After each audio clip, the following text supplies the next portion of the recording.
Good afternoon, everyone. Thank you for being here. We are here on Columbia Street and Hamilton Avenue in Brooklyn, where behind us is a U-Haul truck stopped successfully by the NYPD, ending a violent rampage through Brooklyn that left at least 8 people injured. Those victims are now in area hospitals. Our best wishes are joined by those of the entire city for their speedy recovery. The early details are as follows. At approximately 10:50 this morning, officers responded to a single male driving a U-Haul truck in the Bay Ridge area of Brooklyn. The vehicle struck a number of people, ultimately being stopped here near the entrance to the Battery Tunnel into Manhattan by our Highway Patrol units. We are still constructing the events. This information is preliminary and subject to change as we continue to learn more.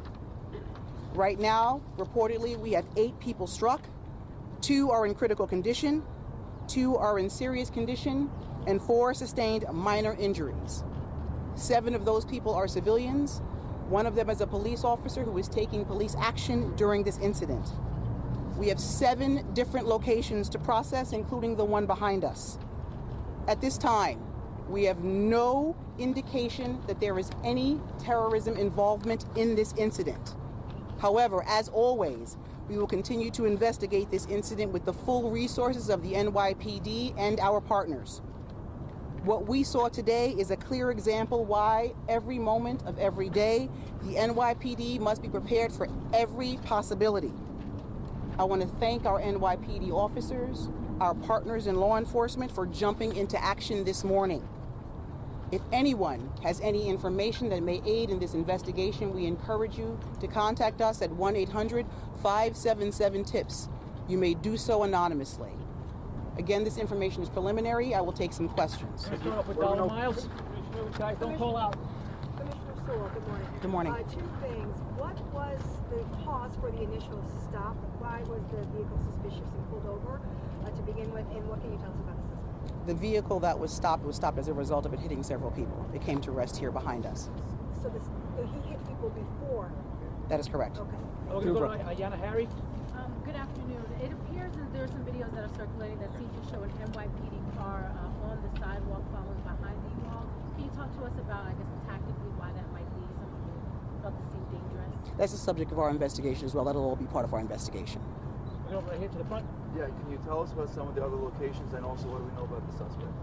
We know a very limited amount about the subject at this time. As part of our investigation, there are approximately 7 scenes that we have to process at this time. They're all in Bay Ridge along the way to here. Can you just give us a name and age?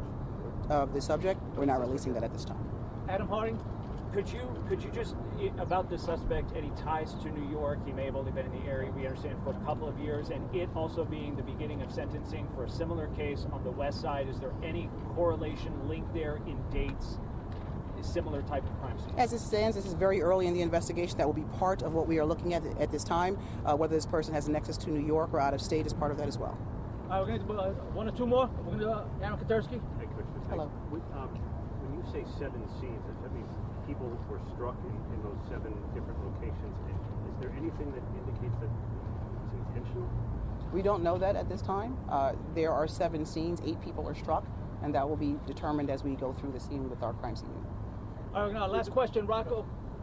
Commissioner, a couple of elected officials have already tweeted out that the suspect said something to the effect that he wanted to die. Can you talk about what he may have said to police at any point?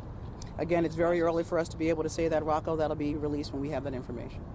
Was the initial call about a U-Haul truck driving recklessly or had hit pedestrians, or were all the pedestrians hit after police engaged the vehicle? The preliminary information is that the U-Haul struck people first, and then we engaged after that. All right. Last question, Joe Marino. Do we know the status of the U-Haul stolen, where it was rented from? It's part of our investigation now. Thank you all for your time. I appreciate you coming out. Thank you. Thanks. Thank you.